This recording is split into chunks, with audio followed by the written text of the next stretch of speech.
Sabes, nuestro evangelio es real. El evangelio de Cristo funciona. Hay resultados, porque hay un Dios que está vivo. Y cuando yo escucho esos testimonios me doy cuenta que todo lo que nosotros hacemos no es en vano, que hay un Dios que todo lo ve. Amén.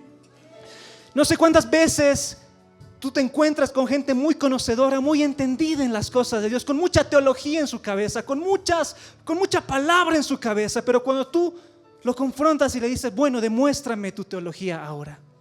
Muéstrame dónde está ese Dios que vive. Muéstrame dónde está ese Dios de que tanto predicas, que tanto hablas, que tanto adoras, que vas todos los días, todos los fines de semana. Muéstrame ese Dios en el que crees. Y yo te aseguro que Dios nos respalda cuando nosotros le servimos a Él. Pablo dijo, yo sé en quién he creído. Yo sé en quién he creído, que es poderoso para guardarme hasta el fin. Amén. Así que lo que nosotros predicamos o hablamos, amada iglesia, es una realidad. Y si tú eres parte y tienes fe de cada una de esas palabras, como un niño, tú vas a ver los resultados en tu vida. Amén. Hoy quiero hablarte de algo que Dios me ha llamado, ha puesto en mi corazón. El título de este mensaje o esta enseñanza es cómo ver cumplidas las promesas de Dios.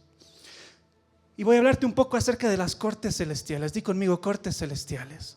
Es un tema tremendo, es algo muy profundo que quiero realmente, con la ayuda del Espíritu Santo, poder hablarte. ¿Y cómo podemos nosotros ver cumplidas las promesas de Dios? ¿Cuántos quieren ver sus promesas cumplidas en su vida? ¿Cuántos quieren ver sus promesas cumplidas en su vida?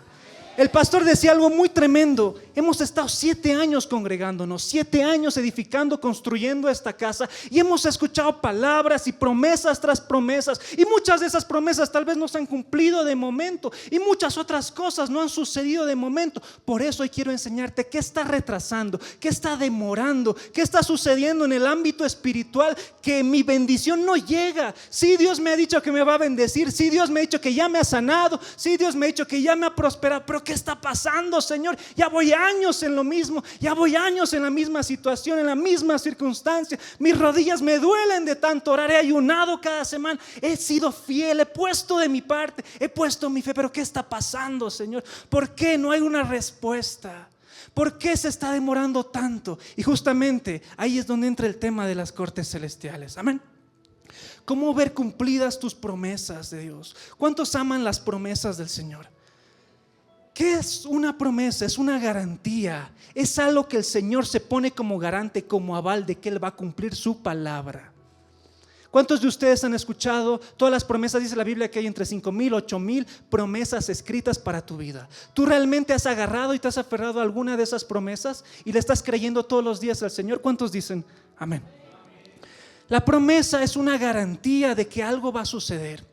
Y muchos hacemos promesas, los hombres hacemos promesas, la gente hacemos promesas. Y hermano, la palabra de un hombre tal vez no vale mucho, tal vez te pueden fallar de aquí a mañana, de aquí a una semana, de aquí a un mes. Lo que te han prometido que te van a dar no te lo dan al final porque han sucedido muchas cosas, etcétera, etcétera. Pero cuando nosotros nos presentamos delante del Dios vivo y creemos sus palabras, las palabras de Dios, es una garantía de algo que va a suceder. Amén. Hermano, Dios no es mentiroso. Dice la palabra en Números que Él no es hombre para mentir, ni hijo de hombre para arrepentirse. Lo que Él dijo lo hará. Sabes, una de las características de la naturaleza de nuestro amado Dios es que Él es fiel. Él es fiel a su palabra. Y muchos pueden pensar, Señor, te estás demorando mucho. Señor, esto es tarde, ya las papas se están quemando, ya no sé qué hacer. Pero en el momento justo y preciso, cuando tú siquiera no lo esperabas, pero el Señor aparece. La Biblia dice que muchos piensan que Dios está tardado, que está lento. Y no sé si a ustedes les ha pasado que cuando venimos a la congregación y escuchamos las palabras de Dios, pensamos que Dios está con sus ganas, ¿verdad? Pensamos que Dios está lento, pensamos que Dios está ajeno, que Dios no está viendo mi dolor, no está viendo mi sufrimiento. Pero yo te aseguro algo, que en el momento preciso y exacto el Señor se muestra. Amén. Es así, es así, es así. Y es como contaba el testimonio. He estado meses, he estado semanas, he pasado, tenía un diagnóstico, pero el momento que yo le creía al Señor, Él no me defraudó. Él no me defraudó. Hermano, los hombres te van a defraudar, los pastores te van a defraudar, pero quien no engaña, quien no defrauda es el Señor. Amén. Dígale de al lado, ¿cómo está tu fe hoy? las promesas muestran el carácter de la bondad de Dios. Ustedes se acuerdan la Biblia cuando recibió el pueblo de Israel la promesa de entrar a una tierra prometida que fluía leche y miel, una promesa que tardó muchos años para cumplirse, pero Dios no faltó. Dice la Biblia que ninguna de sus promesas y buenas palabras que Dios dio cayó a la tierra, todas se cumplieron. Esto está en Josué 21:45. No faltó palabra de todas las buenas promesas que Jehová había hecho a la casa de Israel. Todo se cumplió. Todo se cumplió. La definición de promesa, según el diccionario, según la investigación, dice expresión de la voluntad de dar o hacer algo por alguien.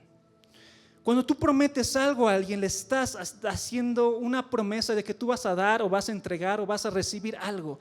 Cuando nosotros venimos a la palabra de Dios, entendemos un distinto significado de la palabra promesa. La palabra promesa viene del hebreo dabar. Di conmigo, dabar. Y dabar significa hablar, declarar, conversar, un comando, una promesa de parte de Dios. Cuando Dios habla, Él no habla ligeramente. ¿Cuántas veces nosotros hemos hablado ligeramente? ¿Cuántas veces nosotros hemos dicho cosas que no pretendíamos decir? ¿Cuántas veces hemos lastimado a alguien porque salieron palabras muy ligeras de nuestra boca? O hicimos promesas al aire y dijimos, no, yo te prometo el cielo y la tierra, las estrellas y te bajo la luna y no sabes, voy a hacer esto por ti, voy a darte esto, pero al final todo eso queda en la nada. Cuando Dios habla, sus palabras no caen a la tierra, porque Él es Dios, porque todas las palabras que Él dice tienen un propósito. Dice la Biblia que ninguna de sus palabras va a caer en saco roto, sino que va a dar fruto para lo que el Señor le ha enviado.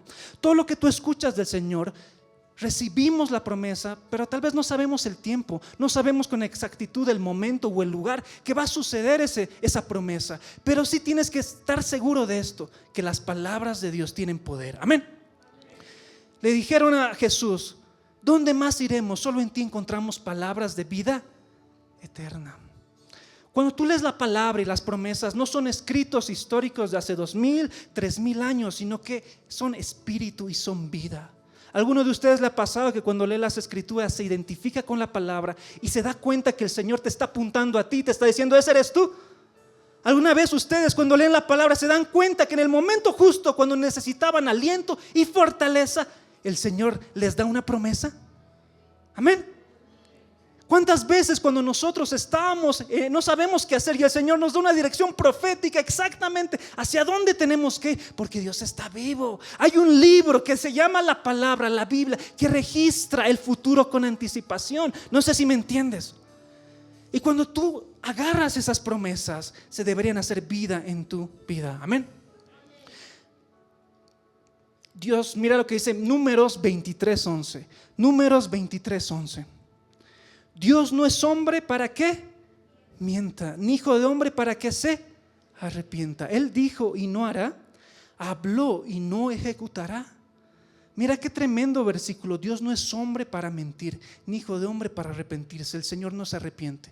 Lo que Él dice, lo hará. Y muchas veces cuando escuchamos a Dios, escuchamos unas promesas grandes que superan nuestra capacidad, superan nuestro entendimiento, superan lo que podemos hacer en ese momento. Pero nos damos que es Dios, porque el corazón de Dios siempre es grande. Dile al de lado, tienes un Dios grande. Tienes un Dios grande, no tienes un Dios pequeño. A veces vienen cristianos y se refieren a Dios como a Diosito, a Dios.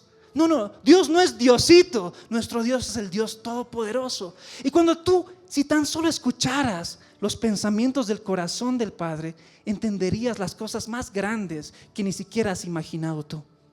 Hermanos, hace 7 años tal vez, o hace 8 años, con el pastor Mauricio, no pensábamos estar en este lugar, ni estar predicando, ni haciendo todo esto. Nuestra imaginación se quedó muy corta y muy pequeña a la voluntad y el propósito que Dios tenía con nosotros. Y cuando vemos su voluntad, nos damos cuenta que sus promesas son grandes, son buenas. Pedro dijo, nos ha dado preciosas y grandísimas promesas. Dios no falta a su palabra. Di conmigo, Dios no falta a su palabra. Evidentemente hay muchas promesas en la palabra y muchas también son condicionales. Cuando tú lees las escrituras, en muchos casos Dios te da algo a cambio de que tú seas obediente. En muchos otros casos Él te pide y te exige tu obediencia, tu sacrificio. ¿Alguno de ustedes le ha hecho promesas a Dios? Ten mucho cuidado, porque dice la Biblia, no hagas promesas a la ligera al Señor. Si le haces una promesa, esfuérzate en cumplirlo, porque le estás hablando a Dios. Entonces todo pacto, toda promesa que nosotros hacemos con el Señor, debe haber de nuestra parte un cumplimiento. El Señor va a hacer su parte, pero ahora nosotros vamos a hacer nuestra parte. El Señor siempre va a cumplir, el Señor siempre va a estar cuando lo necesitamos, pero la pregunta es si nosotros lo vamos a hacer y nosotros vamos a cumplir con el Señor. Por eso a veces la gente no tiene fe, sino tiene emoción.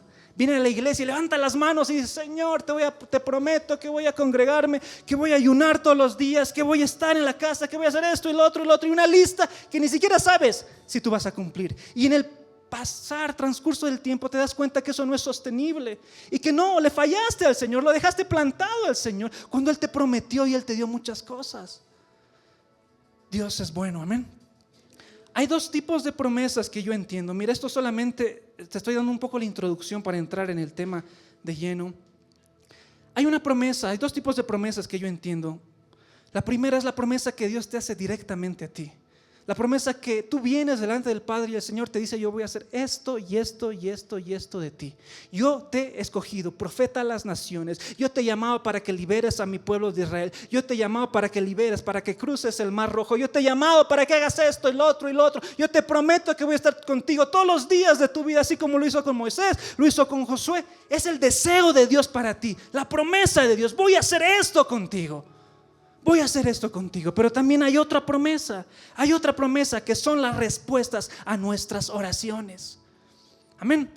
La primera, cuando nos presentamos delante de Él, no lo buscaste, pero el Señor te encuentra y te dice: ¿sabes? Ahora yo voy a hacer esto de ti, voy a hacer cosa grande, voy a hacer cosa poderosa, te voy a levantar, etcétera, etcétera. Pero también hay otra promesa que es la respuesta a nuestras oraciones. Cuando nosotros oramos a Dios y le pedimos que Él venga, intervenga en mi situación: Señor, necesito que intervengas, necesito que respondas, necesito ayuda, estoy enfermo, necesito sanidad, estoy acorralado, necesito liberación, estoy en este lugar, Señor, respóndeme, ayúdame. Y el Señor responde muchas veces y te dice: te voy a sanar, te voy a levantar, voy a abrir la puerta donde estaba cerrado, voy a sacarte del valle de la sombra, voy a hacer esto, voy a hacer lo otro. Son palabras de parte de Dios. Amén. Ahora la pregunta es: ¿qué sucede que en el trajín o en el medio de la respuesta de Dios ya escuchaste las palabras del Señor, ya lo escuchaste a Él, pero nada sucede? Pero no pasa nada, no viene. Sí, escuchaste al pastor que vino y profetizó y te dijo las palabras de Dios, o leíste en la Biblia justo la promesa que necesitabas. Amén, qué lindo. Pero Señor, sigo en el mismo lugar. Señor, han pasado 10 años. Señor, han pasado 5 meses. Señor, ha pasado mucho tiempo y me estoy cansando de esperar. ¿Qué está sucediendo? ¿Cuántos se acuerdan de Daniel? Cuando Daniel oró, dice la palabra que hubo una pelea en el mundo espiritual por la oración de un hombre. Y Daniel tuvo que ayunar 21 días hasta que venga la respuesta. La Biblia dice que Daniel se postró, oró, le pidió a Dios conocer más de él, le pidió sabiduría, y la respuesta vino en ese instante. Pero ¿quién lo interpuso? ¿Quién se interpuso entre la respuesta de Daniel? El príncipe de Persia, una potestad. Y vino y agarró el mensaje y le dijo: no, tú no le vas a dar esa respuesta a Daniel todavía. Pasan los 21 días, viene la respuesta de Daniel. Y Daniel: ¿y qué pasó con mi pedido? ¿Y por qué se ha demorado tanto? ¿Qué ha pasado? Y el ángel le dijo algo muy tremendo: el momento que tú has decidido humillar tu corazón, el Padre ya te ha respondido. Pero hasta que esa respuesta venga a tu vida, hubo una pelea, hubo un conflicto. Todas nuestras oraciones representan un conflicto en el mundo espiritual. Cuando tú le estás pidiendo algo a Dios, ¿quién crees que es el más interesado en que eso no se cumpla en tu vida? ¿Quién? El enemigo. ¿Y quién es el más interesado? Evidentemente Dios. Pero todas nuestras oraciones responden a un conflicto. Es decir: Señor, yo te pido algo, y en el mundo espiritual tú estás levantando tu oración, tu petición al cielo, al Padre. Y en ese momento Satanás se encarga de poner trabas, de poner lo que sea. Y eso es lo que voy a enseñarte en esta mañana, para que no pueda cumplirse esa oración, para que no haya respuesta, para que no haya la voluntad de Dios en tu vida. Amén. Ahora quiero que te preguntes esta mañana, realmente, mira, estamos a punto de cumplir 8 años, estamos en un tiempo muy profético, pero quiero que te acuerdes de todas las palabras y promesas que Dios te ha dado y realmente digas en tu corazón: Señor, ¿y por qué no se ha cumplido esto de momento? ¿Y por qué? ¿Qué está impidiendo? ¿No será que hay algo que está trabando las bendiciones celestiales? Escuchamos en la iglesia lo que dice en Efesios: y Él nos bendijo con toda bendición. ¿En dónde? En los lugares celestiales. Y dice la Biblia en pasado: Él nos bendijo ya. No sé si tú te has pensado: ¿cómo es eso, pastor, si me dices que ya nos bendijo pero no veo mi bendición? Claro, pues es lógico, ¿verdad? Si dice la palabra que ya me bendijo con toda bendición espiritual y todo esto, ¿y dónde está? Que no lo veo. Y uno piensa: bueno, entonces tengo que orar más, tengo que ayunar más, tengo que esforzar. Y está bien, todo eso es bueno y hay que hacerlo. Pero quiero enseñarte una oración más eficaz. ¿Quieres velocidad en tu respuesta? ¿Quieres velocidad en tu respuesta? No sé si alguien tiene fe.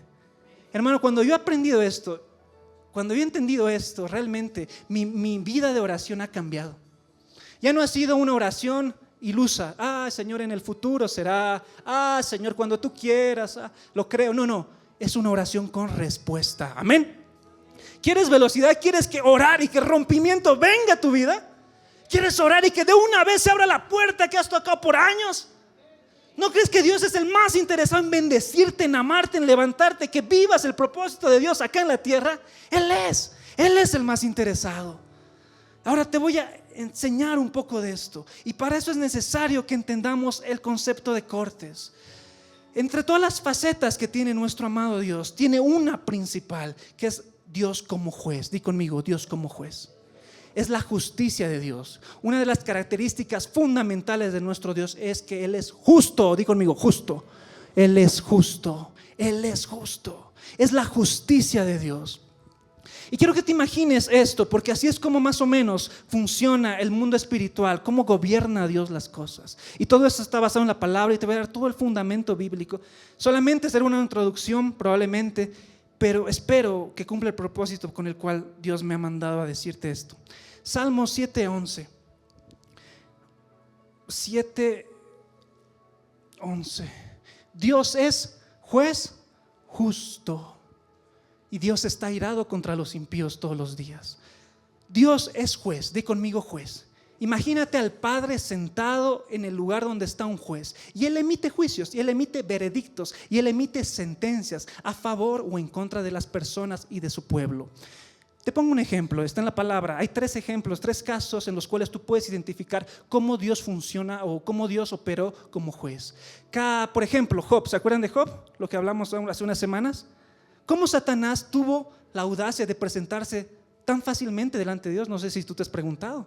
Pero si está derrotado, si está humillado, si está vencido, ¿cómo tienes audacia de presentarse y hablar directamente a Dios? No sé si a ti te enojaba eso. Dices: Satanás, ¿qué te pasa? ¿Cómo le hablas así a Dios directamente? ¿Sabes por qué podía él? Porque en el mundo espiritual hay una corte donde está toda la creación, y está el Padre, está el Hijo, está el Espíritu Santo, están los ángeles, y entre todas esas cortes el juez justo recibe las pruebas y recibe los argumentos que también tiene la oposición. ¿Y quién es el opositor? Satanás. ¿Sabes que Dios es tan justo que incluso es justo con el enemigo? ¿Sabías que Dios es tan justo, lo repito de nuevo, que es incluso justo con el enemigo? Tú me dirás: no entiendo nada, pastor. Déjame hablar. Pongamos el ejemplo de Job. Se presenta Job delante del Señor y ponen delante del corte el caso. Vamos a traer el caso de este siervo llamado Job.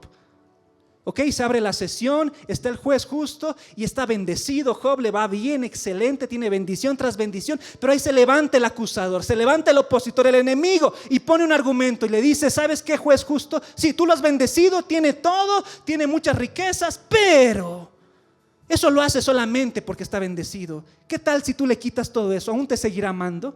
Porque él intentó poner una demanda en contra de la vida de Job. ¿Y qué hace el juez? Yo sé que mi siervo es fiel, pero ¿sabes? Voy a aceptar lo que me estás diciendo. Quítale todo, lo acepto. ¿Sabes? El enemigo no nos puede tocar a menos que Dios lo permita o que nosotros le demos lugar al enemigo. ¿Amén? ¿Alguien está aprendiendo? El Satanás no puede tocar nuestras vidas a menos que Dios lo permita o nosotros le demos lugar. El mundo espiritual funciona en base a derechos y legalidad. El enemigo no podría tocarnos porque él ya está vencido y derrotado. Pero ¿qué hace para tocar nuestras vidas? provoca que nosotros abramos una puerta, y esa puerta puede llamarse pecado, esa puerta se llama cualquier tipo de contaminación con el mundo, esa puerta se llama idolatría, etcétera. Se habla esto en sanidad interior. Cuando tú abres esa puerta de pecado, le estás diciendo, enemigo, ven, te abro la puerta, ven, puedes hacer lo que quieras conmigo porque te estoy dando derecho. Yo ya no estoy del lado del Señor, estoy contigo. Entonces viene Satanás y le presenta ese argumento a Dios, y Dios dice, bueno, lo acepto, y se emite esa sentencia. Instantáneamente Job pierde todo. Lo pierde todo. ¿Saben la Biblia? ¿Conocen la Biblia? Lo pierde todo al instante, menos su vida. Pero Job se postra, adora, y Dios ve el corazón y le da el doble. Qué tremendo. ¿En qué parte más de la Biblia vemos a Dios como juez? Por ejemplo, ¿se acuerdan lo que les enseñamos hace 2 semanas en relación a Pedro? ¿Quién se presentó delante de Jesús a pedirle por la vida de los discípulos y de Pedro? El opositor, el acusador, Satanás. Se presenta delante de Jesús y le dice Jesús a Pedro, Pedro, Satanás ha pedido tu vida. ¿Cómo? ¿En qué lugar? Lo ha hecho en la corte. Ha venido delante de mí y me ha pedido la vida de los discípulos, pero yo he rogado para que tu fe no te falte. También vemos este caso con el sumo sacerdote Josué, cuando viene el acusador y le dice, tú tienes vestiduras inmundas, sucias, pero Jesús le dice, no, yo te voy a limpiar, y le cambia la condición. A través de la Biblia nos damos cuenta que Dios siempre emite sus veredictos, emite sus sentencias a favor de los hijos. Pero quiero que entendamos esto, que hay un acusador que quiere trabar tu bendición. Amén. Hay un acusador que quiere imponer algo, está recopilando argumentos en contra tuya de día y de noche para que tú no seas prosperado. Por ejemplo, viene el hermano y dice, Señor, prospérame. Señor, que mis emprendimientos crezcan, que todo lo que toque mis manos prospere.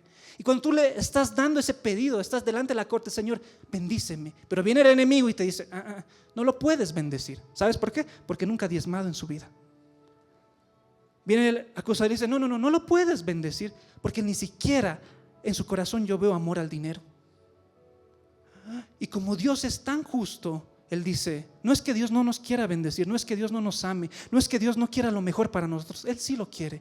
Pero como es tan justo, Él tiene que no ceder, sino decir, bueno, ¿es verdad o no? Claro que es verdad, claro que es verdad. Tú quieres ser prosperado, pero hay una demanda en contra tuya porque tus finanzas no están en Dios. Y al contrariamente, el enemigo tiene poder de tus finanzas. Y ahí vemos accidentes, que se pierde el dinero, que me roban, que se entró a mi negocio, que sucedió esto, que la bancarrota me persigue, que nada de lo que hago prospera. He intentado 3 restaurantes diferentes, nada sale bien. He ido al alto, a la ciudad, ningún lado prospero, ningún lado avanzo. ¿No será que hay algo en el mundo espiritual que está interponiéndose para que tú no seas bendecido? ¿Alguien me está entendiendo? ¿Alguien me está entendiendo? Entonces, esas son un poco así, facilito, las cortes, un poco para enseñarte las cortes. Salmos 82:1. Dios preside la corte de los cielos, pronuncia juicio en medio de los seres celestiales. Dios es justo, Dios es justo, Dios es justo, y todos sus juicios son verdad. Ahora, hay un adversario, hay este enemigo que está dispuesto a interponer cosas para que tú no prosperes, para que tú no avances. Está trayendo constantemente argumentos. Mira lo que dice la palabra en 1 Pedro 5:8. Has leído este versículo antes. Más, sed sobrios y velad, porque vuestro adversario, el diablo, como león rugiente, anda alrededor buscando a quien devorar. Esa palabra adversario viene del griego antidikos, y antidikos hace referencia a una posición legal. Alguien que está en una posición legal, alguien que te está haciendo frente, que te está haciendo la contra. Y dice la Biblia que el enemigo como adversario anda buscándote, está merodeándote, está alrededor tuyo esperando que tú abras la ventanita más pequeña, está alrededor tuyo esperando que tú le des el más mínimo lugar a Satanás para que agarre eso como un argumento en contra de tu vida. ¿Alguien me entiende? Dice, Pablo dijo, no ignoremos, no le demos lugar al diablo, porque no ignoramos sus maquinaciones. ¿Cómo le das lugar? Pecando, saliéndote de los límites que Dios puso para tu vida, haciendo lo que el Señor no te llamó a hacer. Cuando tú voluntariamente pecas en contra, erras al blanco, como dice la palabra, fallas, le estás dando la puerta abierta al acusador para que él tome argumentos. Y aunque tú quieres ser bendecido, el enemigo dice, no, antes de tu bendición te acusa. ¿Alguno de ustedes ha conocido a esos niños que acusan? ¿Algunos de ustedes tienen hermanos? ¿Hermanas? Ellos me van a entender, ¿verdad? Cuando eres pequeñito y estabas con tus papás solo en la casa y te ponías a jugar fútbol y pum, el jarrón se caía. Y tu hermana veía, en este caso Fabi veía eso. Le voy a decir a la mamá, ya estás fregado, cuando vuelva le voy a decir y esto y lo otro y te voy a... Y tú, no, perdón, que voy a comprarte esto, que voy a hacer esto, no. El enemigo puede ser como esa especie de hermano que quiere acusarte, quiere ver tu más mínimo error y falla, y para agarrarse de eso, y cuando se presente delante de Dios decirle, mira, no le puedes dar esto porque él ha hecho esto y esto. Y tú miras, ¿y qué hago, pastor? Entonces, ¿cómo puedo solucionar esto? El adversario está dispuesto a impedir la voluntad de Dios en nuestras vidas. Amén. Aquí te ponía esos 3 ejemplos. Job, Pedro, lo puedes leer en la palabra, está. Mira lo que dice Apocalipsis 12:10. Entonces oí una gran voz en el cielo que decía, ahora ha venido la salvación, el poder y el reino de nuestro Dios y la autoridad de su Cristo, porque ha sido lanzado fuera el acusador de nuestros hermanos, el que nos acusaba delante de nuestro Dios de día y lo dice la palabra, de día y de noche, constantemente. Él está esperando que caigas, Él está esperando que abras algo para agarrarte. Él es el acusador antiguo, Él es el adversario, el que está dispuesto. Es como que a veces pedimos cosas a Dios, pero le estamos dando lugar a Dios. No sé yo qué es, esta es la corte y se abre el caso del hermano Jorge Pérez. No sé si hay un hermano Jorge Pérez, pero el hermano Jorge Pérez se abre el caso. Y el Señor quiere decidir y declarar bendición. Quiero que se cumpla el propósito que tengo para mi hijo Jorge, quiero lo mejor. Pero viene el adversario y le dice, no. ¿Sabes? Porque él es un estafador. Ha estafado a todos los hermanos de la iglesia, se ha prestado de todos y no ha pagado a nadie. El Señor es justo, Dios no es malo. El Señor siempre va a querer, va a retener la bendición, tal vez sí, pero va a decir, hasta que tú soluciones eso, entonces no te puedo bendecir. ¿Me entienden? No te puedo bendecir. Quiero sanidad. Por ejemplo, cuando tú vas en contra de la palabra, dice la Biblia que no tomemos la Santa Cena ligeramente. Pero tú has tomado la Santa Cena ligeramente, dice la palabra, y vienes delante del Señor, quiero ser sano. Viene el adversario, no, esta persona toma la Santa Cena en pecado. No lo puede sanar, porque la Biblia dice esto. Es como esos abogados que quieren torcer la letra y agarrarse del más mínimo detalle y la letra pequeña para tratar de forzar a Dios. Evidentemente Dios es soberano y Él hace lo que le plazca, amén. Pero Él es justo, Él es justo, Él es justo. Entonces, ¿qué está impidiendo que que la respuesta a mi oración, que las promesas de Dios para mi vida se cumplan? ¿No será que hay algo que está impidiendo que eso suceda? Y justamente, ¿no será que hay una demanda en mi contra? ¿No será que hay algo que está congelando mis bendiciones y que están ahí los fondos y los recursos congelados en el cielo y no puedo ni siquiera tocarlos porque hay algo en contra de mí? ¿No será que debo solucionar antes eso para que realmente venga la bendición a mi vida? Amén. Dice la palabra que nos acusa de día y de noche. Es como que imagínate Satanás con un file así gigante, un folder, y está ahí metiendo argumentos tras argumento y fortaleciendo su caso en contra tuya una y otra vez.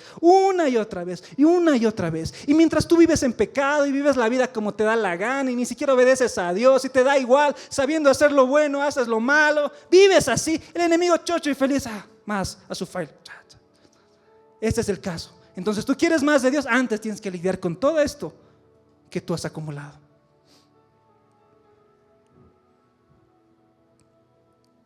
La única forma en la que el enemigo, nos puede alcanzar es si Dios lo permite o el pecado.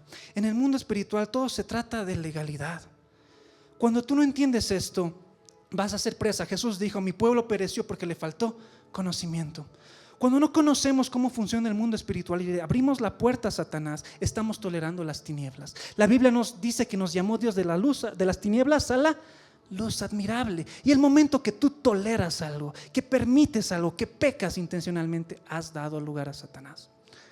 Lo mismo pasa, por ejemplo, en una casa. Quieres que sea bendecida la casa, eso hablamos en sanidad interior. Pero, por ejemplo, hay un objeto que está maldecido dentro de tu casa, que ha sido consagrado a la Pachamama, a los brujos, etc. Está ahí dentro de tu casa, pero tú dices, Señor, ven, bendice mi casa. Señor, que ángeles protejan mi casa, que ángeles guardianes alrededor, que nada pase. Pero nada sucede, es como que tu oración no es respondida. ¿Por qué? Porque hay un derecho ahí dentro de tu casa que está trayendo tinieblas a tu alrededor. Y en tu casa hay enfermedad, y en tu casa hay pesadillas todas las noches y en tu casa las cosas se caen, las personas se caen, no sabes qué pasa, porque hay algo que está ahí, que por más que Dios quiera bendecirte, que por más que Dios tenga todo el deseo y corazón e intención de hacerlo, no puede, porque tú le has dado derecho a Satanás. Ese es el poder del libre albedrío. Di conmigo, libre albedrío.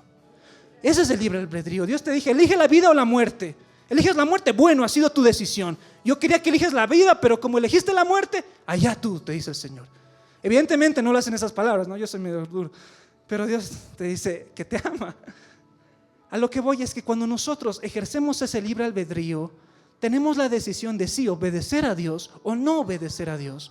Y ahí podemos estar preparando, tal vez dándole argumentos a Satanás para que no seamos bendecidos, para que la respuesta a nuestras oraciones no venga. Di conmigo, rompimiento. ¿Qué es el rompimiento? No es que lo vas a romper, rompimiento, es rompimiento. No es que vas a romper a tu hermano o algo así. Es que realmente venga una respuesta de repente a tu vida. Que venga un milagro estremecedor, que suceda al instante. Algo que has clamado por años y que sucede en esa misma hora. Un rompimiento, algo por lo cual todos amamos y clamamos, ¿verdad? ¿Cuántos están cansados de la misma rutina, de estar estancados en el trabajo? Señor, quiero un rompimiento, asciéndeme, promuéveme, Señor. O estás en tu vida o en tu familia, que mis hijos, mi familia está dividida, Señor, que venga el rompimiento, que mi familia se restaure, que vengan y te sirvan en tu casa, esto, lo otro. Señor, estoy clamando a ti. ¿Cuándo va a suceder? ¿Cuándo va a venir la respuesta? ¿Tú crees que Dios es malo? Dios no es malo. Él no quiere que perezcamos.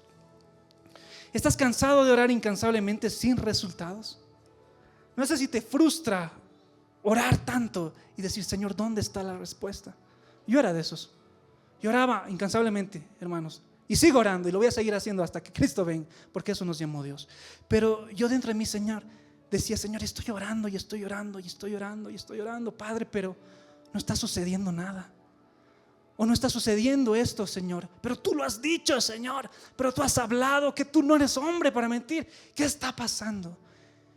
Y si te hablo de todo esto es porque Dios me llevó a un lugar, esta semana tuve una experiencia que nunca antes la había tenido en Dios. Ha sido una experiencia muy sobrenatural. Estaba en mi tiempo de oración y el Señor me llevó y vi en el Espíritu, hermanos, y te lo digo, fui llevado a la corte ahí, así como esa persona, bueno, no está acá todavía, pero imagínate, más o menos ponte en tu cabeza eso.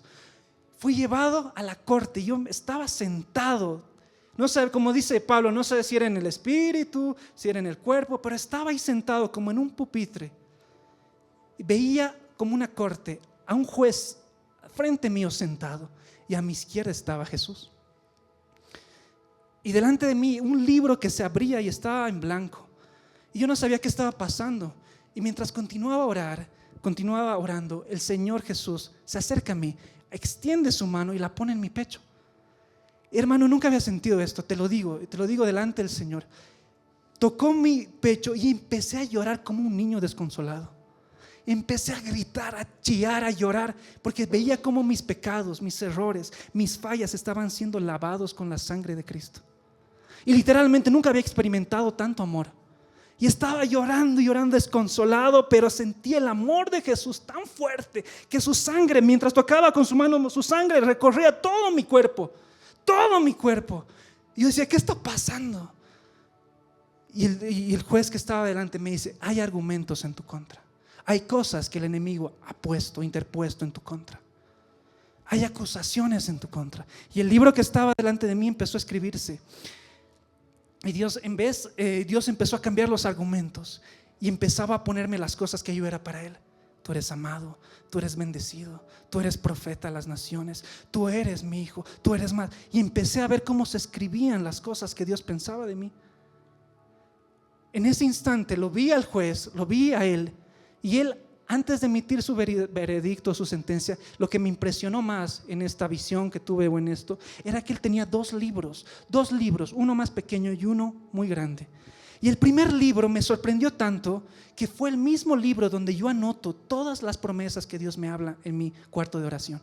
Era el mismo libro. Y yo me asombré porque dije, ese es mi libro, ese estaba en mi cuarto. Y el Señor dice, no, estas son todas las promesas que yo te he dicho, que yo he hablado para tu vida. Y sabes, Cris, tú no eres justo por tus obras, tú no eres muy bueno, suficientemente bueno, tú eres bueno gracias a Cristo. Y en ese momento Él me dijo, todas las promesas que yo tengo guardadas, incluso me dijo, antes de la fundación del mundo, antes de siquiera tú hayas nacido, que yo he pensado para ti, que es el deseo de mi corazón para ti, se van a cumplir. Y en ese momento quedé como que, mientras continuaba orando, no solamente eso, sino que a la derecha veía un libro grande, grueso, así como un tomo, no sé, gigante. Y el Señor me dice algo que me quebró, más de lo que ya estaba, más. Me dice, aquí están registradas todas tus lágrimas y todas tus oraciones. Y en ese momento entendí lo que dice la palabra, que Él tiene cuidado de nosotros en el sentido de que Él ve nuestras lágrimas y registra nuestras oraciones. Y en ese momento yo supe que todas mis oraciones y mi incansable búsqueda del Señor no fue en vano. ¿Qué representa eso para el juez? En el mundo espiritual el juez requiere evidencia, ¿o no? Evidencia, ya, tú dices esto en contra de este siervo, en contra de esta persona. Bueno, pero ¿sabes qué? Yo tengo algo en contra tuya, yo tengo evidencia de que este mi hijo ora. Y ves estas lágrimas, ves todo esto, yo he pesado su corazón, he visto sus lágrimas, he visto lo más profundo, la intención de su corazón. Yo sé quién es Él. Y aunque tú vengas a acusarlo, yo voy a dar un veredicto y una sentencia a favor de Él. Y ninguna de las promesas que tú intentas quebrar, anular, romper, va a suceder, yo las voy a cumplir.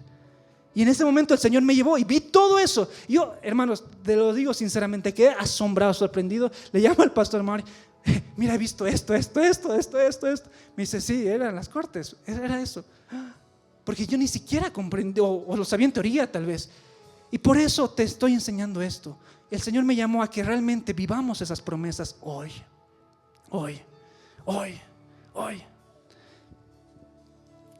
¿Cómo vencemos? ¿Cómo podemos silenciar al acusador?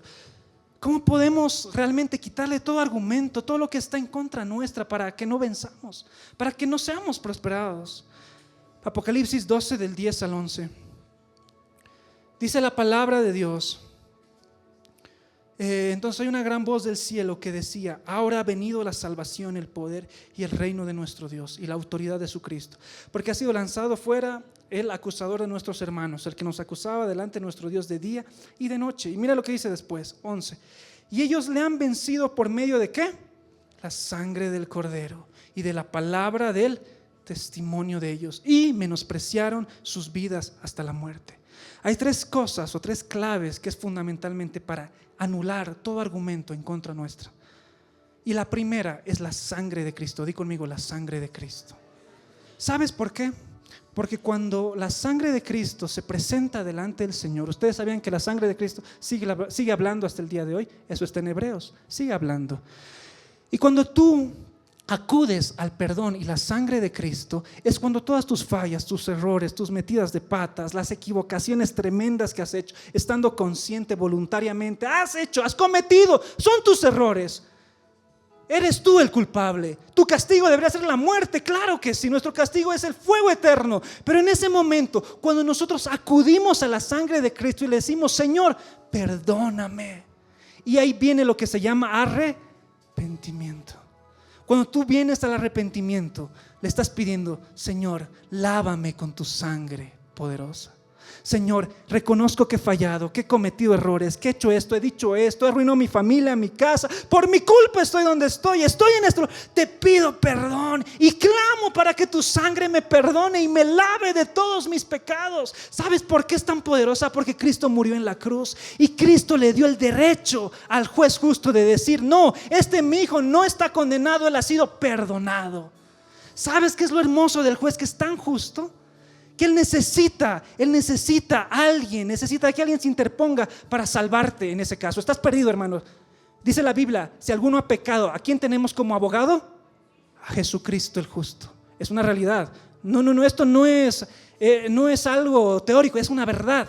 Cuando tú pecas, estás delante en el tribunal a punto de ser acusado, pero viene el abogado, como vino en esa visión. Jesús agarró, me tocó y su sangre me lavó por completo. Me lavó de pies a cabeza. Me limpió lo más profundo. No hay pecado que la sangre de Cristo no pueda lavar. Dice la Biblia: aunque sean rojos tus pecados, Él los vuelve en blanca lana.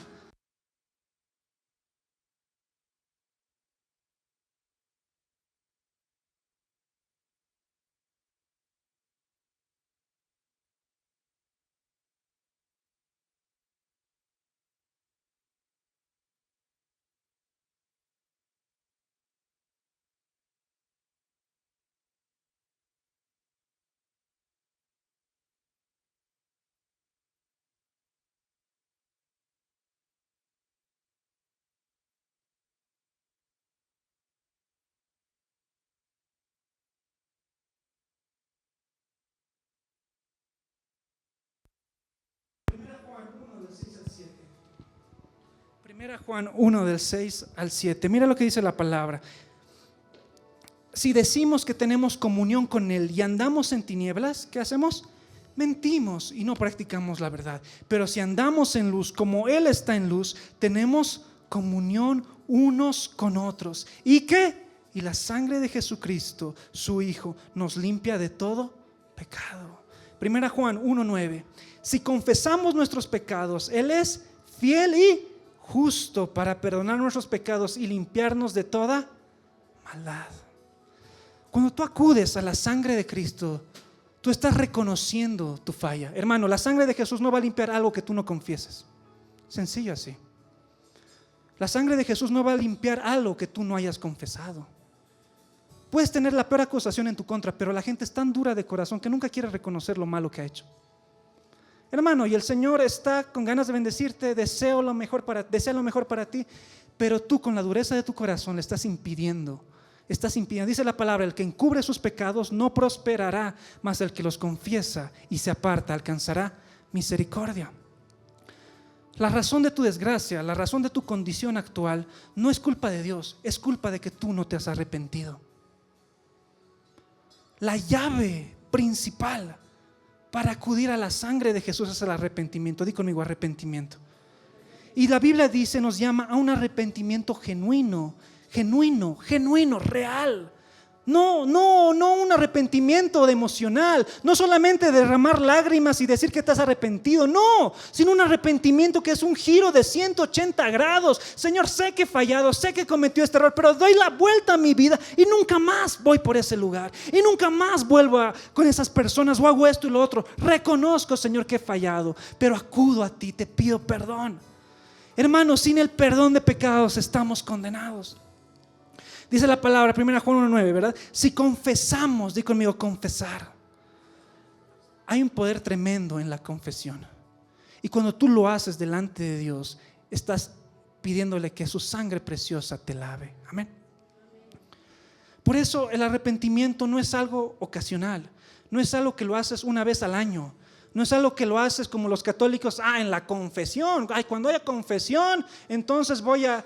No. El arrepentimiento, la confesión de nuestros pecados no es algo que se hace de vez en cuando, es algo que se hace diariamente, todos los días. ¿Cuántos de ustedes se bañaron para venir a este lugar? Si el de lado no levantó su mano, aléjate. ¿Por qué te digo esto? Porque todos nosotros, ya te bañaste, pero viniste aquí, saliste de tu casa, tomaste el minibús o el auto, hiciste muchas actividades, llegas a tu casa igual de limpio. No necesariamente, pasan los días y tú te apegas al smog de la ciudad, que esto, que lo otro, que has comido, etcétera. Pero puedes llegar a estar sucio nuevamente, ¿verdad? ¿Y qué haces? No, bueno, ya me bañé hace 2 semanas, suficiente. Ya me bañé hace un mes, no necesito más. ¿Cómo está tu vida de arrepentimiento delante del Señor? Es todos los días, Señor, reconozco el día de hoy he tenido un mal pensamiento. El día de hoy he lastimado con mis palabras, he herido, he golpeado a alguien en mi trabajo, he hecho esto, lo otro, al minibusero le he dicho sus verdades, aunque no tenía que decirle, he hecho esto, lo otro. Padre, perdóname. He sido envidioso, he sido chismoso, he acumulado maldad en mi corazón, etcétera, etcétera, etcétera. He hecho esto y lo otro, Señor, acudo a ti. No quiero darle ningún lugar, ni derecho, ni argumentos al enemigo para que me acuse. Yo no quiero, Señor, que tus bendiciones estén retenidas. Yo quiero ser partícipe de esas bendiciones. Yo quiero, Padre amado, vivir eso. Amén. Confesa todos los días. Esa es la primera clave. ¿Cómo vencemos al acusador? Primero, la sangre de Jesucristo. Segundo, dice el versículo, esto está basado en Apocalipsis 12, 10, 11. La palabra del testimonio. Di conmigo, la palabra del testimonio. Y esto es algo tremendo. Nuestras palabras tienen poder. Amén. Dice la Biblia que en el poder en la lengua está el poder de la vida y de la muerte. Nuestras palabras tienen poder. Y de acuerdo a lo que tú crees, es lo que tú le das poder sobre tu vida. ¿Qué es la palabra del testimonio? Testimonio es un término legal, ¿verdad? Es un testigo, di conmigo testigo. Es alguien que testifica o bien a tu favor o en contra tuya.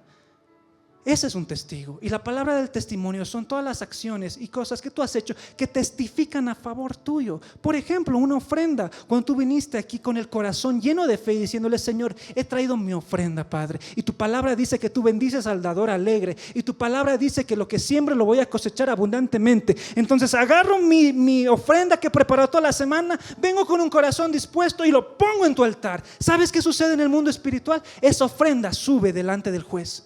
Y cuando el juez está a punto, está tratando tu caso, tu bendición financiera, dice: bueno, veamos la evidencia. ¿Dónde están las ofrendas, las palabras que testifican a favor de esta persona? Mira, ¿ves? Esta ofrenda lo ha dado con toda su fe. No es mucho, pero ha dado todo lo que tenía. ¿Tú crees que esa ofrenda no testifica a favor tuyo? ¿Tú crees que esa ofrenda no está hablando a favor tuyo? Todo lo que nosotros hacemos para Dios no es en vano. Cuando yo vi esos libros, yo entendí que nada de lo que estaba haciendo para Dios era en vano, que Él tenía guardado un registro de todas las cosas.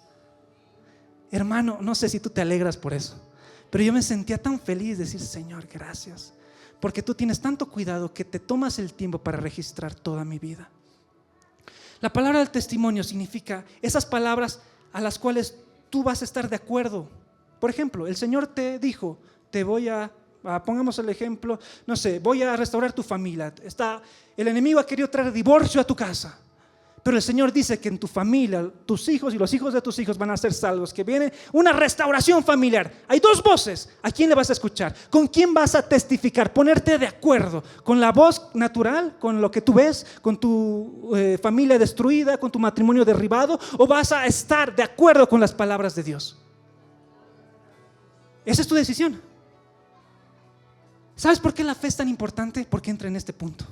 Porque cuando tú decides creer al Señor y poner tu fe en las promesas, en las palabras de Dios, en las respuestas de Dios, tú le estás creyendo, estás diciendo: Señor, yo doy testimonio de que tu palabra es fiel y verdadera y tú lo vas a cumplir. Naturalmente no veo nada hecho, nada arreglado, nada cumplido, pero yo veo tus palabras y yo que estoy de acuerdo con tus palabras. Y cuando en el mundo espiritual, en esa corte celestial, el Señor está pidiendo: ¿y dónde está la fe de mi hijo? ¿Dónde está la fe de mi hijo? Yo le he dado palabras tremendas y hermosas, pero mi hijo no tiene fe. Constantemente anda creyendo en el mundo y en su desgracia, pero no está creyendo en mí. ¿Dónde están las palabras que testifican a favor de mí? ¿Alguien me está entendiendo o estoy hablando en chino avanzado? En cristiano avanzado. La palabra del testimonio. ¿Realmente estás creyéndole a Dios hoy? ¿Sabes que las promesas, dice la Biblia, que es a través de la fe y la paciencia que se heredan las promesas? Necesitas fe. ¿Quieres recibir la promesa y la respuesta de Dios? Sí, es bueno la sangre y pedir perdón por toda cosa, pero siguiente, es necesario tu fe. Es tu fe. La Biblia dice: y la oración de fe sanará ¿a quién? Al enfermo. ¿Cuántos enfermos hay? Hay muchos. ¿Cuántos son sanados? ¿Cuál es el porcentaje de gente sanada? ¿Es porque Dios no es suficientemente poderoso? ¿Es porque Dios no puede hacerlo con todos? Es porque nosotros lo limitamos con la fe. Y me encantó el testimonio de Ariana, porque se muestra la fe, un viaje de fe en el que iba creciendo en aumento, hasta que Dios cumplió el milagro. Cuando escuchamos testimonios, siempre hay un común denominador: una fe abundante, una fe que le cree las promesas de Dios. Es necesario que tu fe hable a favor tuyo en ese lugar. Es necesario que tu fe hable a favor de ti en esa corte. Por eso nosotros somos una casa profética, porque lo profético me habilita el deseo de Dios para mi vida. Ustedes sabían, dice la palabra en Salmos, que Dios tiene un libro donde está escrito todas las cosas que Él desea para tu vida. David lo dijo: mi embrión vieron tus ojos, y en tu libro no faltó ninguna palabra de las que están escritas en tu libro. Es un salmo. Pero no es solamente poesía, sino que es realidad. Dios tiene un libro donde está registrado el deseo más profundo y lleno de amor para ti. Digamos, no sé, Mauricio, vas a ser pastor, que voy a ungirte de esta manera, que voy a bendecirte, que vas a ir a este lugar, que vas a viajar a este lugar, que tengo esto. Tiene listado, anotado todo el deseo de Dios para tu vida. Está en la palabra. Está en la palabra. Y cuando vienes a la casa de Dios y te encuentras con el mover profético, ¿qué hacen los profetas? Somos mensajeros, hermanos. ¿Qué hacemos? Agarramos lo que Dios dice y te lo damos. Simplemente eso. Y decimos: mira, el Señor te dice que tú eres amado. Y tú pensabas: bueno, ¿yo? pero sí, yo he sido rechazado, abandonado. No. El Señor dice, y más pesa la voz del cielo que tu voz natural. Entonces esos pensamientos y esos deseos es lo que Dios quiere para tu vida. Ahora la pregunta es, ¿tú vas a estar de acuerdo con los pensamientos de Dios o vas a estar de acuerdo con tu pensamiento de aquí? ¿Con quién vas a estar de testigo? Quiero ser testigo, Señor, de tu gloria. Poniendo el ejemplo, voy a usarte a Ariana harto en este ejemplo. Ella ha experimentado una sanidad. ¿Tú crees que alguien puede decirle y tener la autoridad de decirle, Dios, no creo que sane? ¿Tú crees que alguien puede tener esa autoridad de decirle, no, Dios no sana? No, ella puede decir con su vida y testimonio propio, habla lo que quieras, dime lo que quieras, pero yo conozco a un Dios que en el momento que más necesitaba, sanó mi cuerpo. ¿No me crees? Aquí están los estudios médicos. ¿No me crees? Hay un médico que puede testificar a favor de lo que el Señor ha hecho en mi vida. ¿Me entiendes? Dale un aplauso, sí le vas a dar un aplauso. Hechos 10:4. Él, mirándole fijamente y atemorizado, dijo, ¿qué es, Señor? Y le dijo, tus oraciones y tus limosnas han subido para memoria delante de Dios. Hechos 10:31. Y dijo, Cornelio, tu oración ha sido oída y tus limosnas han sido recordadas delante de Dios. El caso de Cornelio, todo lo que él ha hecho, sus limosnas, lo que él ha ofrendado, su oración, su vida de entrega al Señor, ha sido un registro. Como yo veía en ese libro, mis oraciones, mis lágrimas anotadas, Dios tenía un registro de Cornelio en este caso. Le dice, mira, ha sido escuchado hasta mí, todas tus oraciones, todas tus peticiones, lo tengo registrado. Y por eso voy a hacer esto contigo. Amén. Nunca es en vano. La palabra dice que el trabajo de amor y servicio al nombre de Jesús nunca es en vano. Nunca es en vano. ¿Cómo está hoy tu fe? En este punto, primero era la sangre de Cristo, ¿verdad? La segunda palabra del testimonio. Hay algo que pesa mucho. Hay algo que pesa mucho. Cuando yo tuve esa visión, lo veía al juez delante de mí y el juez me dijo unas palabras que estaban en la Biblia. Me dicen, te he pesado y has sido hallado justo. He visto tu corazón y has sido hallado justo. Y yo me derretía más no poder, pero me acordé del versículo que David dijo, Él me libró porque se agradó de mí.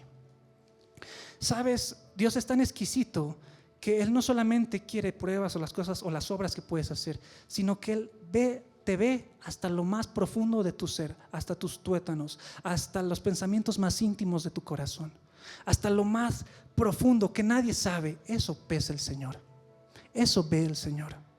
Y la razón por la cual Él te va a bendecir es por lo que hay en tu corazón. Amén. Por eso te pregunto, ¿qué hay en tu corazón? Por eso Dios nos llama a vivir una vida en santidad. ¿Sabes por qué? No es un requisito de un Dios malo y tirano que quiere quitarte la diversión y que no vayas a las fiestas. No es un Dios aburrido que te quiere hacer la vida imposible y más difícil de lo que ya la tienes. No, sino que Dios nos llamó a vivir en santidad con un objetivo: que nuestro corazón sea santificado, purificado, consagrado y limpiado de toda maldad. Y cuando tú tienes ese corazón delante del Señor, el Señor te pesa y te dice, te he pesado. Y sabes que has sido hallado fiel y verdadero. En lo poco has sido fiel, sobre mucho te pondré. ¿Quién te está pesando? ¿Quién te está juzgando? ¿Ustedes sabían que Dios nos juzga a todos nosotros todos los días? El juicio no es algo malo. Uno piensa, el juicio, ay, que no. El juicio es algo bueno. Antes de pasar a un siguiente nivel, tienes que dar un examen, ¿o no? Para obtener tu título de profesional o de maestría, tienes que pasar un grado, tienes que pasar miles de exámenes para ir de un lugar a otro lugar superior. Dios es lo mismo. ¿Quieres ir a otro nuevo nivel? Bueno, te voy a juzgar. Bueno, voy a ver si has sido fiel con lo poco que te he dado. ¿Has sido fiel? No sé. Entonces, bueno, esperas, será otro momento. Pero cuando vienes delante del Señor y Él ve tus obras, Él ve tu trabajo, Él ve tu sacrificio, tu amor, tu entrega, tu dedicación, tu pasión, Él ve y dice, en lo poco has sido fiel, sobre mucho te pondré. Entra en el gozo de tu Señor. Has sido ascendido. Nivel 2, nivel 3. Y las cosas van avanzando, hermanos. El evangelio funciona y tu vida debería ser un testimonio de que Cristo está vivo. Debería ser un testimonio. No estás hablando de finanzas, ellos te ven prosperado. No estás hablando cosas, ellos te ven y dicen, sí, es real, es real. Dios nos juzga todo el tiempo. Eso se llama el juicio eterno. En el discipulado el pastor Mauricio lo enseña. ¿Qué es el juicio eterno? Dios nos juzga todo el momento, no porque Él es malo. El juicio trae recompensas. El juicio trae recompensas. ¿Quieres otro nivel? Pues sé fiel en lo poco. ¿No has subido al siguiente nivel? Bueno, no pidas más porque el Señor está reteniéndote para que no te lastimes. ¿Me entienden? Dios es justo. Di conmigo, Dios es justo. Dios es justo. Y realmente es tremendo el Señor. Y por último, en Apocalipsis 12:10 dice la palabra: ellos la mencionaron por la sangre del Cordero, la palabra del testimonio, y menospreciaron su vida hasta la muerte. La tercera forma que nosotros vencemos las acusaciones de Satanás: primero, la sangre de Cristo, que es imprescindible. Segundo, la palabra del testimonio. Y tercero, nuestra vida hasta la muerte. Esto es lo que Jesús experimentó en el Getsemaní. Cuando Jesús estaba ahí en Betesda, creo que era, antes de ser crucificado, Él estuvo orando y le dijo a su Padre: Padre, si quieres pasa de mí esta copa, pero que no se haga mi voluntad sino la tuya. ¿Sabes dónde fue la muerte real de Jesús? Si bien Él fue después físicamente golpeado, azotado y crucificado y todo el trayecto de la pasión, pero Él murió en ese lugar. Él murió en el Getsemaní. Él se entregó y dijo: Señor, pasa de mí esta copa, pero que no se haga mi voluntad sino la tuya. Te entrego mi vida, te entrego mis deseos, mis pasiones, mis sueños, mis anhelos, mis metas, mis objetivos, mi futuro. Te lo rindo completamente. Ya no vivo yo, mas Cristo vive en mí. Muero, Señor Jesús. Estoy muerto delante de ti. En ese momento Jesús murió. Después todo lo demás, podríamos decirlo, fue un trámite, porque ya sabía lo que iba a pasar. Pero en ese momento Él murió. La tercera forma en la que nosotros vencemos toda acusación de Satanás es cuando tú le has entregado completa, absolutamente tu vida a Cristo. Él no tiene autoridad cuando ve una persona rendida a los pies de Jesús. El enemigo no tiene parte. Dice la palabra: sométete a Dios, resiste al enemigo. ¿Y él qué va a pasar? Va a escapar, va a huir, va a correr delante de ti. ¿Por qué? ¿Porque es muy buena gente? ¿Porque tienes mucha Biblia? No, porque tienes una vida rendida a los pies de Cristo. Simple.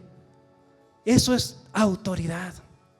Y cuando nosotros entendemos esto, empezamos a rendir nuestra vida todos los días. ¿Quieres vencer al acusador? ¿Quieres callarle la boca? Entrégale tu vida al Señor. Ríndele cada átomo, cada área de tu vida al Señor. Y Él no va a tener ni voz ni voto en esa corte celestial para ponerte un dedo, porque Él ha visto tu trabajo. Ahora, una vez vencemos con la sangre, la palabra y rendir nuestras vidas, una vez que Dios emite un veredicto, una sentencia a favor nuestra, es cuando las bendiciones toman velocidad. Di conmigo, velocidad. Es cuando la oración de hace 2 años sucede en una semana. Mira, hermanos, hay diferentes niveles de oración. Hay diferentes niveles de oración. El primero es orar a Dios como tu Padre. Padre nuestro que estás en los cielos, santificado sea tu nombre. La oración modelo.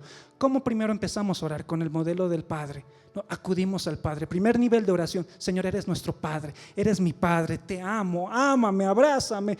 Es una relación fraterna, paterna.